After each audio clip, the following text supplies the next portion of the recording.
Okay, so picking up on the life of Krishna from the book, The Complete Life of Krishna, um, chapter 4, just to remind you, because it's been a while since I've had an opportunity to do this with work and working long days and also computer problems, not being able to find time to just sort of sit down and read this with you. Just to remind you of the basic overall story is there's this evil king, Kamsa, who's actually a demon in human form, but he doesn't know it because when he was reborn as a human, he forgot that he was a demon. But he's this evil king, this evil demon, Kamsa, this king, who has this beautiful sister who marries this guy whose name eludes me at the moment. Everything's happy. There's a great wedding. Kamsa himself is he loves his sister so much, is so happy that she found love and is marrying this guy. They get in the chariot together, and Kamsa himself, the king, is going to be the charioteer, which is a lowly sort of, it's like a humbling position. He's making the point that he honors him so much, he's taking this lowly position. And as they get ready to go, with the chariot with the cans behind saying just married and go off to their honeymoon, this voice comes down from heaven saying, this couple's 8th child is going to kill you, Kamsa. And so Kamsa freaks out, as, who wouldn't? And he freaks out, and he decides to basically put them under house arrest and to have them present all the children to him. Basically, he's going to kill all the kids. But the father convinces Kamsa, look, it's the 8th child. That's the problem. So, look, you don't have to hurt these other children. And so Kamsa's cool with that for a while until this sort of wandering wise man sage guy who is actually, because it's weird, because it seems like, why is this good guy doing this bad thing? But he's actually trying to move the story along to try to get Vishnu born sooner than later. He tells Kamsa, look, you've misunderstood this prophecy. You think it's the 8th child in terms of chronologically, but he basically says, look, if you put all 8 kids in a circle, which one is the 8th? What if, sure, you're thinking this way, so you're thinking the 8th child is the one that's born the 8th, but the 8th child could be the one that's born first, and there's 8 children later. So it all sort of depends how you don't know which one of these kids is going to be the kid that kills you. And so Kamsa, he just flips out, and he starts killing all the kids, right? And I know it's awful. It sounds horrible. And it is horrible.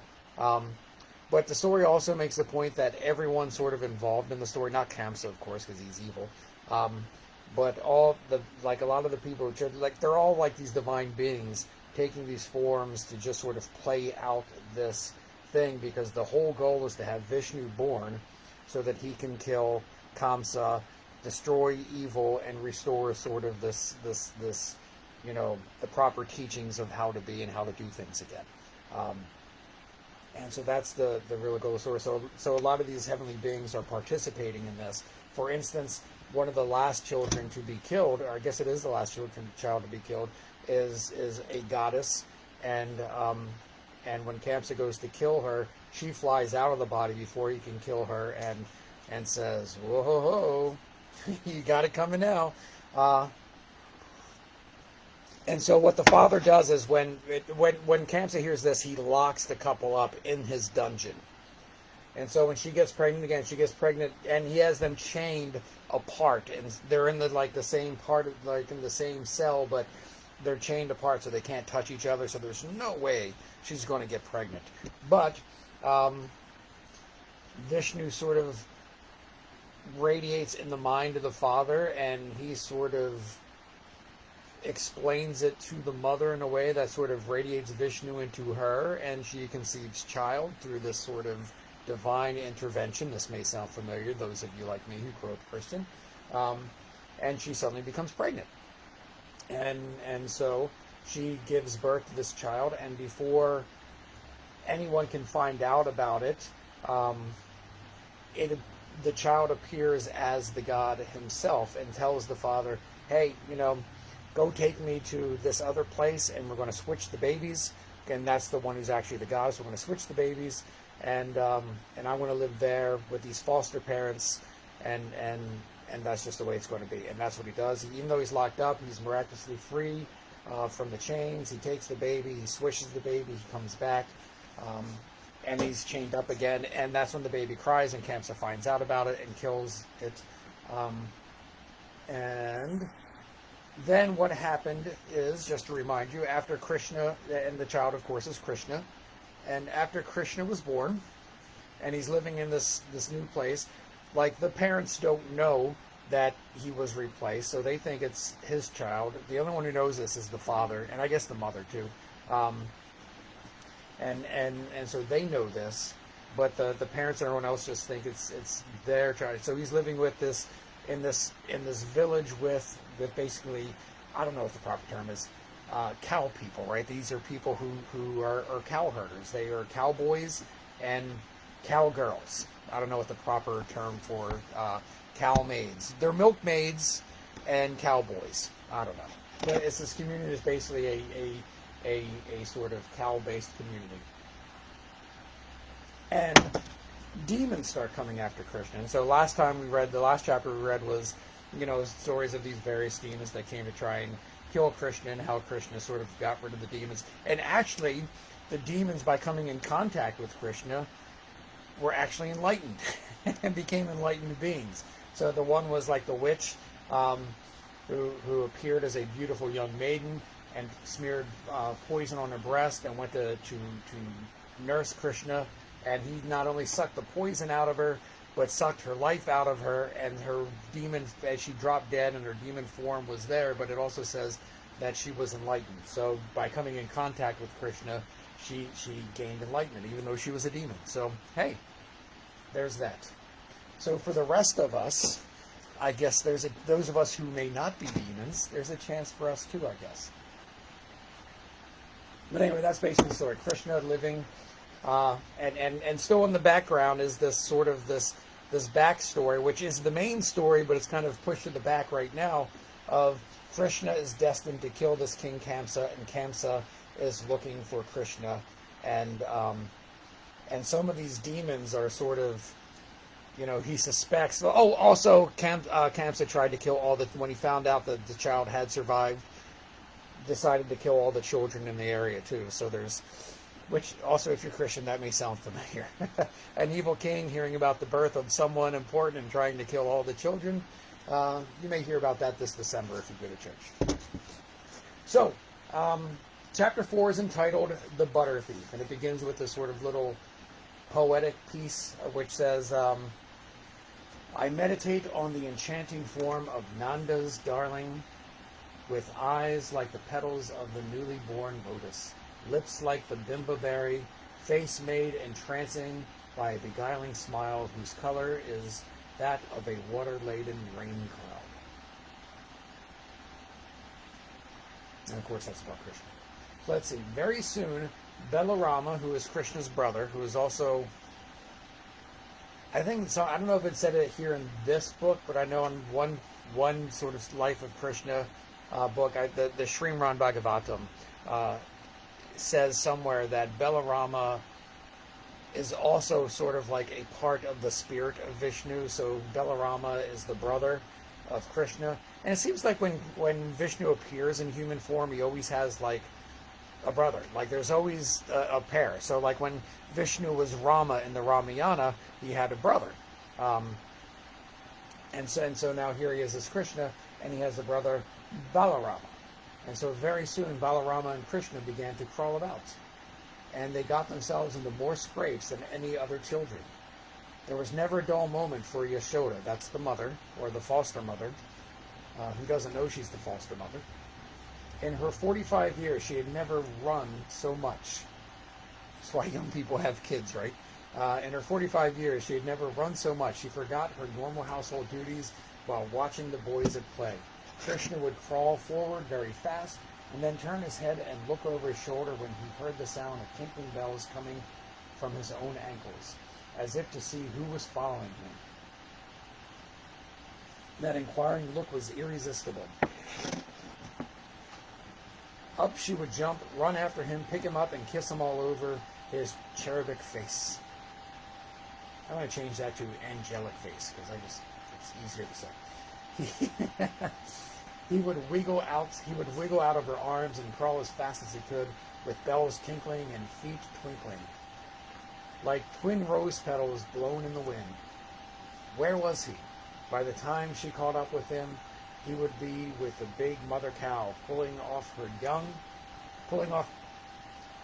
By the time he would catch up with her, he would be with the big mother cow pulling off her young one with one small hand and drinking milk straight from her udder, as he had watched the calf do. Yashoda would scream in terror, for the cow was noted for her vicious nature, and she was already shaking her head in a menacing manner, bringing her huge horns closer to the child. Yashoda would stand petrified, not knowing whether to run or pick up the child.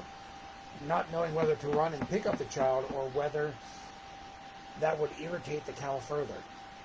But as she stood rooted, this fierce cow would put out her rough tongue and lick the little boy as affectionately as she licked her own calf.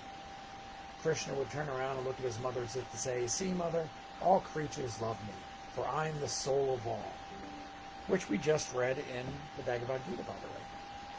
All creatures love me, for I am the soul of all. But poor mother, she would think it was another miracle. And she would snatch him up and tell him never to do such a thing again. So then he would follow her into the kitchen and put his hand into every pot until he came to the one with butter, eating some and pasting the rest all over his face. And the little kittens would come mewing and lick his face with delight. The mother was now in a dilemma, not knowing whether to attend to her household duties or to watch the child. So playful and restless was he that he had to be constantly guarded from the dangers of cows, fire, cats, knives, ponds, thorns, and birds.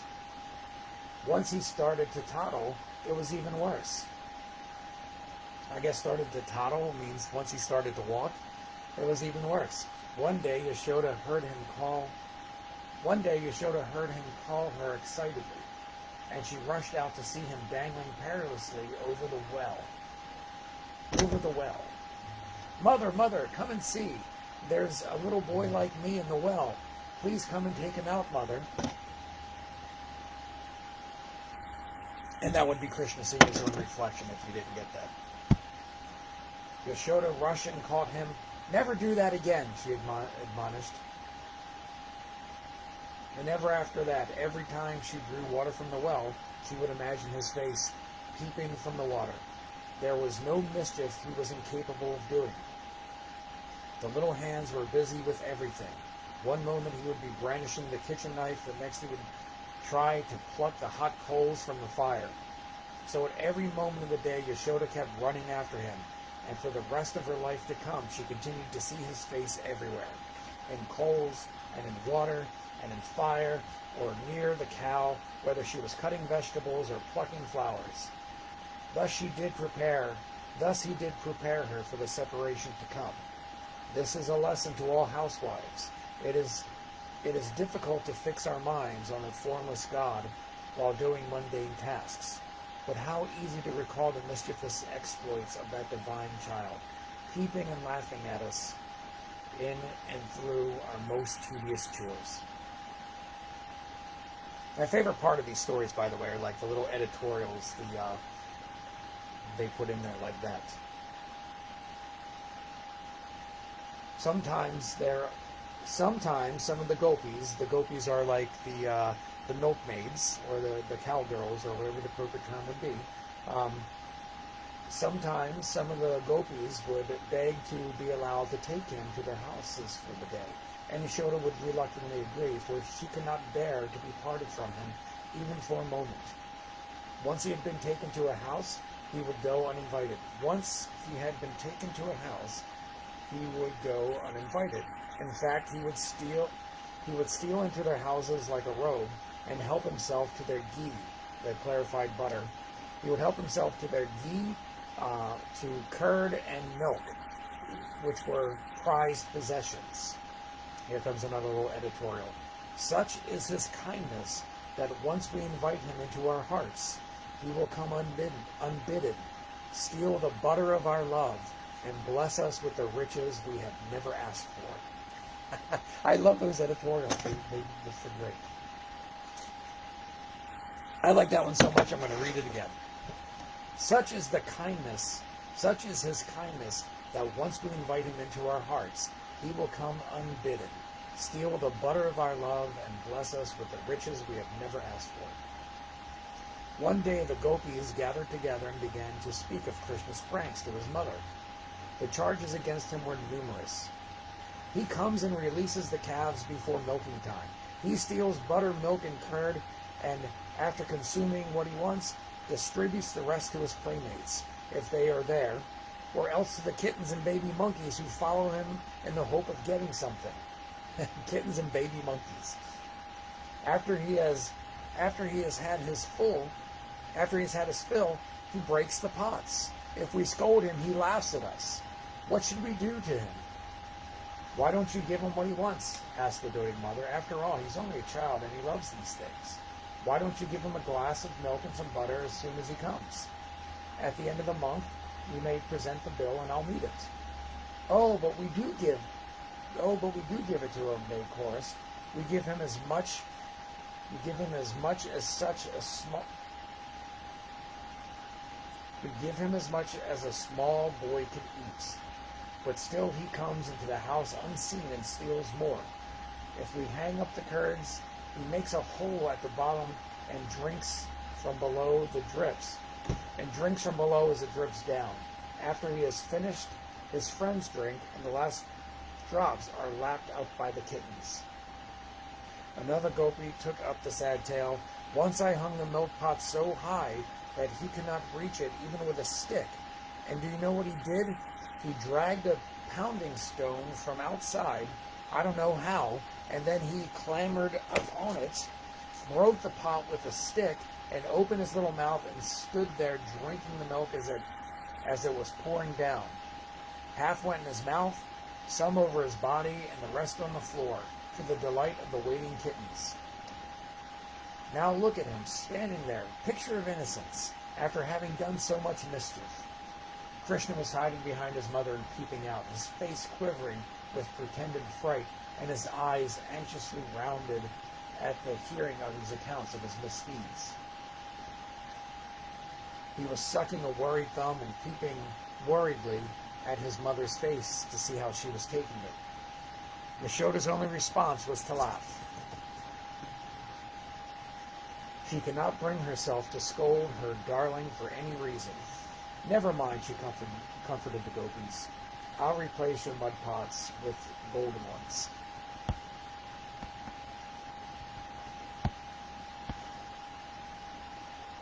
Thus, each of them got a golden pot in lieu of the mud pot he had broken, and this was exactly what he had wanted, for he wanted them to enjoy the luxuries that were there in his own house. So all of Krishna's little acts of mischief were to sort of share the wealth. But still the complaints grew. So Yashoda started watching her little son very carefully to find out when he went and perpetrated these misdeeds.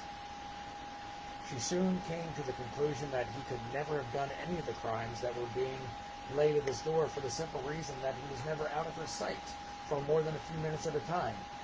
Is it possible that these gopis are making up all these stories to get golden pots? She wondered. Just then another gopi came with a different tale. Just listen to this, mother, she said. You know that I've started being very careful with my things and always keeping them locked up so Krishna can't get them. Yesterday, he was really angry when he found nothing to steal, so he gave a pinch to my little daughter and made her wake up and scream just as he was leaving. Krishna grinned when he heard this, for that child was Radha, who was going to be his beloved playmate in the future, and he was asking her, why are you wasting time sleeping when you should be concentrating on growing up? What knowledge can you have of happiness that makes you smile now? I'll show you such delights that nothing else can be comparable. So saying, he had pinched her, and she had awakened squealing. Yashoda could not believe that the gopi could not believe what the gopi was saying, so she said, well, next time he does something of that kind, just catch him and bring him to me and I'll punish him. The gopi agreed doubtfully, for she knew him to be a slippery customer. However, with a little luck, she managed to catch him red-handed the next day when he was actually standing with his hands in the butter pot. She grabbed him by his buttery hands and dragged him to the house. Just as they reached the turning, he said, "Look, what's that?" She relaxed her hold and turned to look, and poof! His buttery hand slipped out of her grasp, and off he went like a streak of blue light. She panted after him, but he was all quicksilver and she was all lead. She puffed into his house and found him sitting in his mother's lap.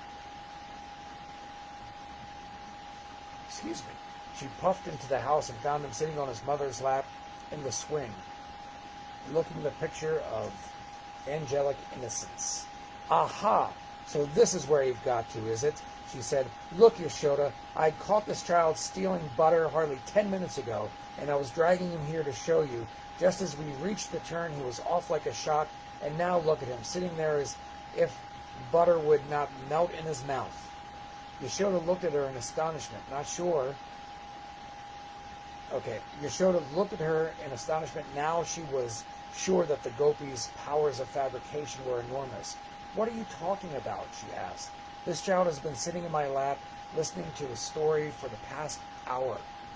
How can he possibly have been with you 10 minutes ago?" The gopi stared.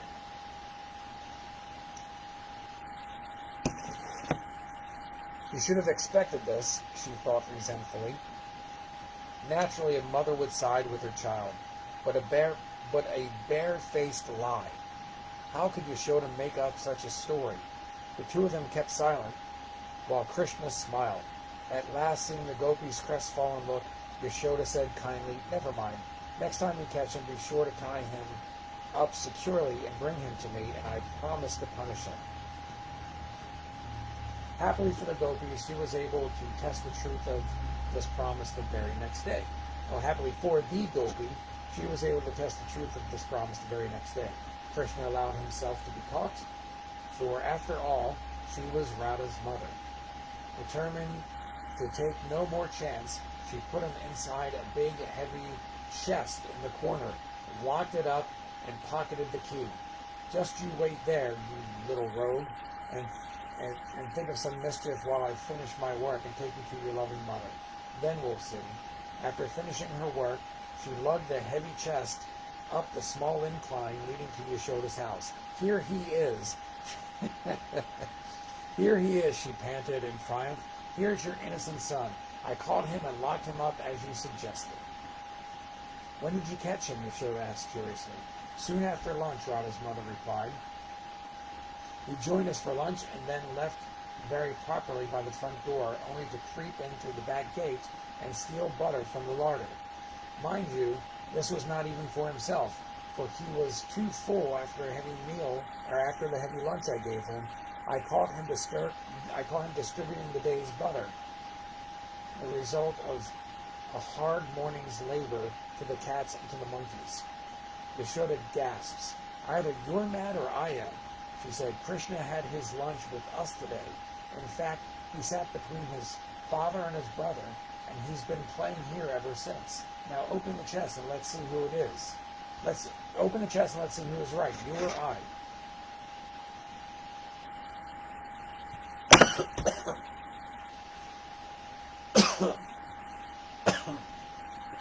Without hesitation, the gopi went and opened the chest, for she had no doubt who was right. Both of them peered into the chest, and lo, staring at them with tear-filled eyes was the gopi's own daughter. Yashoda had a hearty laugh. Well, I never realized your eyesight was so poor." The poor gopi was completely bewildered. How could she grasp the fact that God can appear in all places at all time, for he is everywhere? After that, she never dared to go to Yashoda with her complaints, and her devotion and love for Krishna grew day by day. Her little daughter grew up, seeing her great devotion, and from that time onward gave her heart to him. One day the bigger children, including Krishna's brother Balarama, rushed out to eat the fruits of a tree growing in the compound. Krishna loved those fruits, so he toddled after them, even though nobody had thought of inviting him. They shooed him off as being too small to climb trees. Still, he insisted on accompanying them, so they agreed to give him the task of picking up the fruit as they fell. Now, mind you, do not eat a single one, they warned, knowing of his capacity for food. Your job is only to collect the fruits, and we'll come and divide them equally. All right, he said meekly.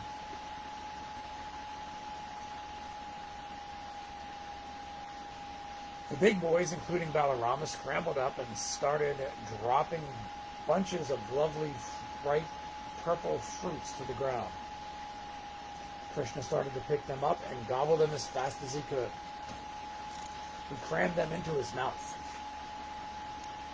his little hands going up and down like pistons from the ground to his mouth. After some time, one of the boys chanced to look down and discovered what was going on. "Hey, stop that nonsense at once," he shouted. "Look at Krishna," he called to the others. "He's eating the fruit instead of collecting it." "Stop, stop," all of them shouted at the top of the tree. All the little heads popped out from among the branches, shouting angrily at Krishna, who seemed supremely unconscious of the whole affair and continued to cram his mouth. The purple fluid oozing down the corner of his mouth, and his hurry to eat as much as he could, he had not even cleaned the fruit. Quite a bit of mud also found its way into his mouth. The boys came sliding down and shook him hard. "What do you think you're doing?" they shouted. Krishna did not speak a word for the simple reason that his mouth was packed with fruit. "All right, we'll show you." They cried and ran inside, searching for his mother.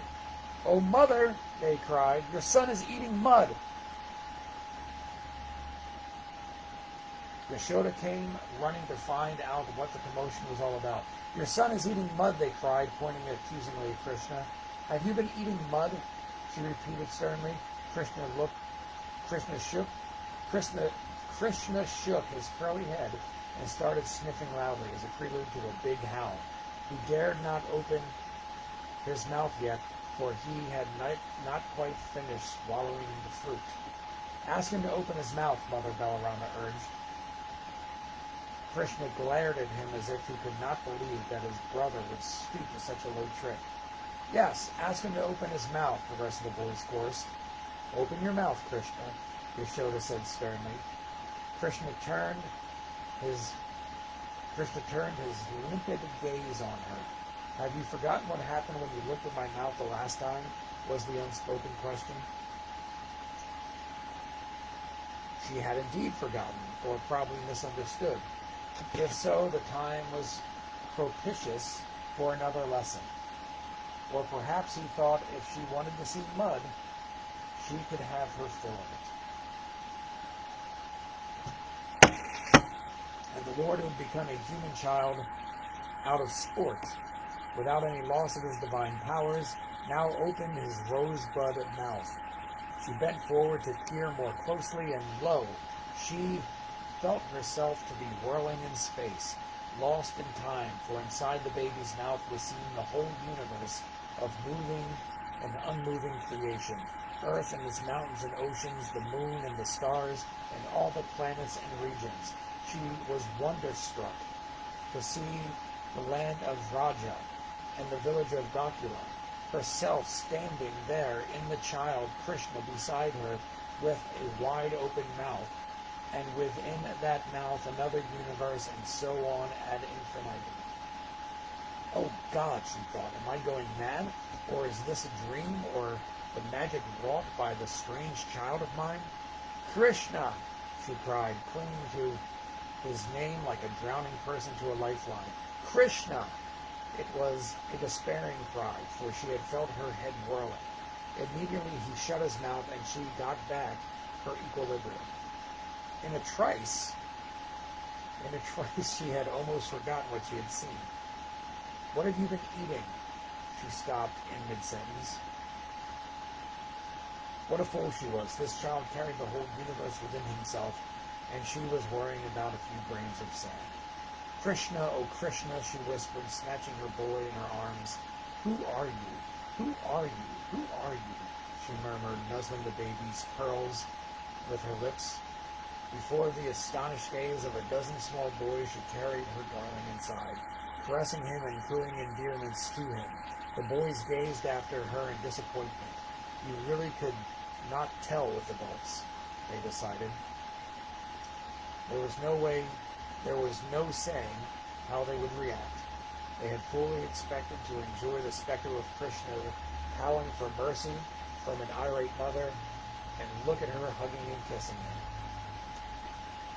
He whom the Vedatins, the followers of the Vedas, the Hindu scriptures, yogic scriptures, I'm not sure exactly how to express that, but those whom in the scriptures speak of as Brahman, whom the yogis consider the Atman, or the soul, the divinity within the soul, and whom devotees call Bhagwan, the Lord, that supreme one who is considered by Yashoda to be her own son. So he whom the readers of Scripture speak of, or the writers of Scripture speak of as Brahman, those whom the yogis consider to be the soul or the divinity within each person, and those whom the followers of Krishna call the Lord, the Supreme Lord, was the one who Yashoda considered to be her own son. May we be able to know Narayana. That's Vishnu. May we be able to know Narayana. For that do we meditate on Vasudeva. May Vishnu guide us. From the Rig Veda. Hari Om Tat Sat. And that's the life of Krishna, chapter 4. Next time, Bondage of the Boundless, which is a fun story about Yashoda tying Krishna up, or trying to tie Krishna up. It's just fun. Okay, next time.